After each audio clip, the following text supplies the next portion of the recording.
দর্শক, ইরানের হাতে এখন ইসরায়েলের এমন এক মূল্যবান জিনিস উঠে এসেছে যেটা পাওয়ার পর ইসরায়েল আর আমেরিকা দুজনেই চরম চিন্তায় পড়ে গেছে। সম্প্রতি ইরান আর ইসরায়েলের মধ্যে যে 12 দিনের যুদ্ধ হলো, সেখানে ইরানে হামলা চালাতে ইসরায়েল বেশিরভাগ সময় তাদের ফাইটার জেট ব্যবহার করেছে।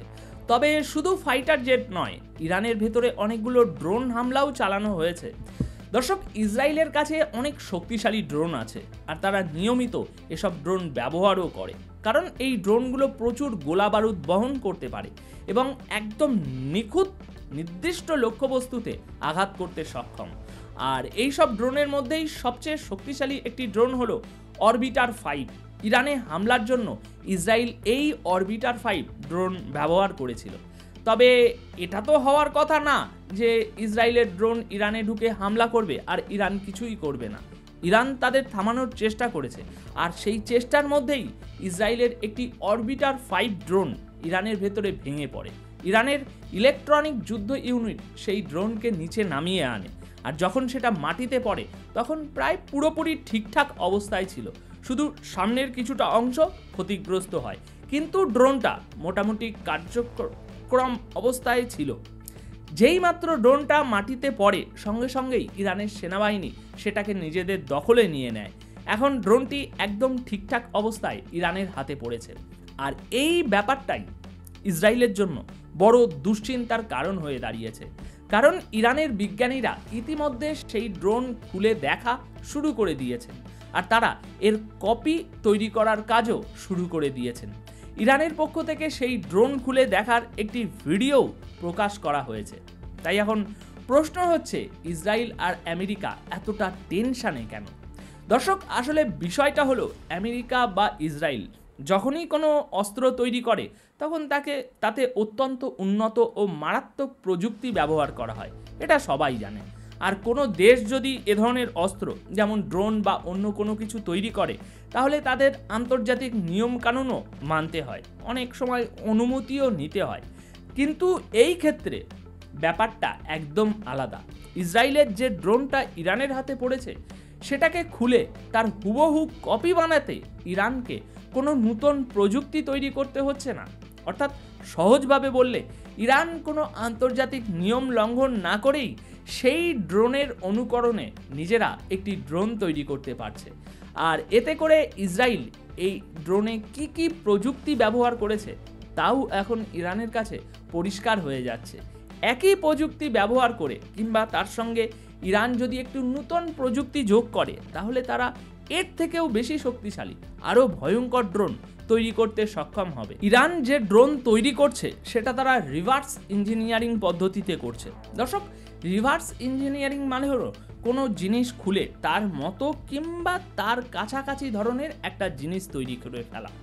আর এটা করার জন্য কারো অনুমতির দরকার পড়ে না, কোনো আইনেও বাধা নেই, কোনো আন্তর্জাতিক আইন ইরানকে এই কাজ থেকে আটকাতে পারবে না।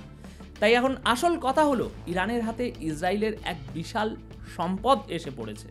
ইসরায়েল ইরানের উপরে হামলা চালাতে মূলত এই ড্রোনটাই সবচেয়ে বেশি ব্যবহার করত। এখন যদি আবার ইসরায়েল এই ড্রোন ব্যবহার করে ইরানের উপরে হামলা চালানোর জন্য, তাহলে ইরান এই ড্রোনের সব দুর্বলতা আগে থেকেই জানবে, কারণ তারা ড্রোনটা খুলে ভিতরের সব কিছু ভালো করে দেখে নিয়েছে। এই ড্রোনের দুর্বল দিক কী, শক্তি কোথায়, সবই এখন ইরানের জানা। ফলে ইরান চাইলে সহজেই এই ড্রোনকে আটকাতে বা ধ্বংস করতে পারবে।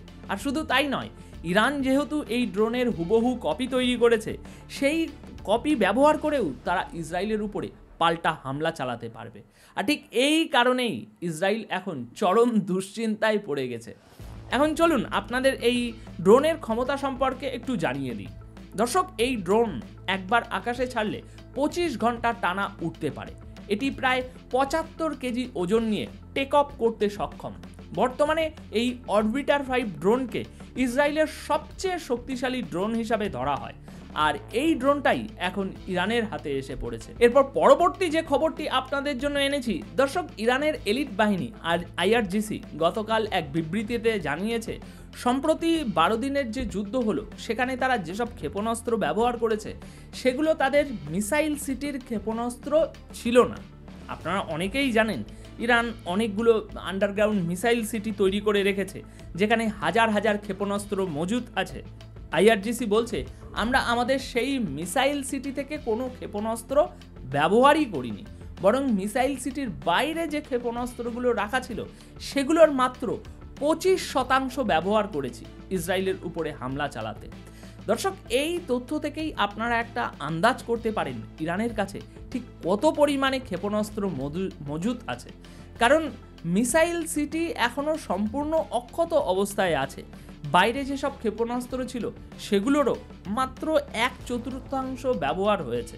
এর মানে ইরানের হাতে সত্যি বিপুল সংখ্যক ক্ষেপণাস্ত্র রয়েছে। চলুন এবার গাজার কথায় আসা যাক।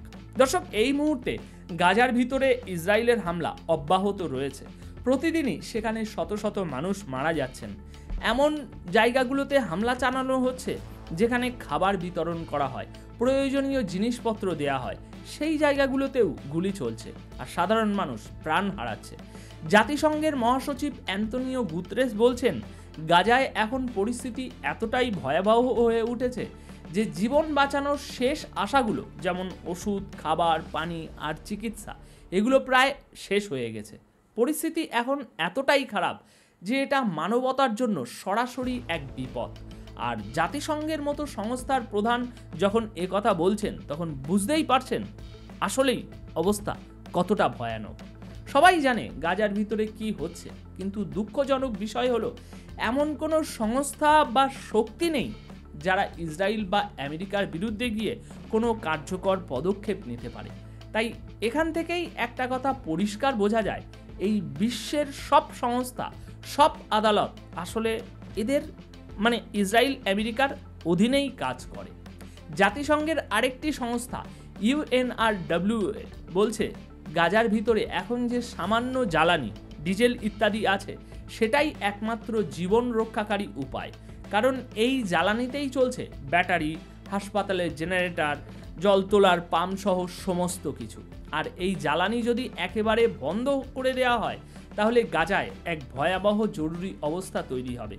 গাজার অবস্থা এমনিতেই খুব কষ্টকর, কিন্তু এই জ্বালানি বন্ধ হয়ে গেলে সেই কষ্ট আরও কয়েক গুণ বেড়ে যাবে। এই জ্বালানি এখন গাজার সবচেয়ে বড় জীবনরেখা। তো দর্শক, আপাতত এই প্রতিবেদন এখানেই শেষ করছি। অপেক্ষা করুন আমাদের পরবর্তী আপডেটের জন্য। আর চ্যানেলটি সাবস্ক্রাইব না করে থাকলে এখনই সেটা করে রাখুন, কারণ অথেন্টিক ও ভেরিফাইড নিউজ সবার আগে আপনার কাছে পৌঁছে দেওয়াই আমাদের একমাত্র লক্ষ্য। ধন্যবাদ আপনাদের সকলকে।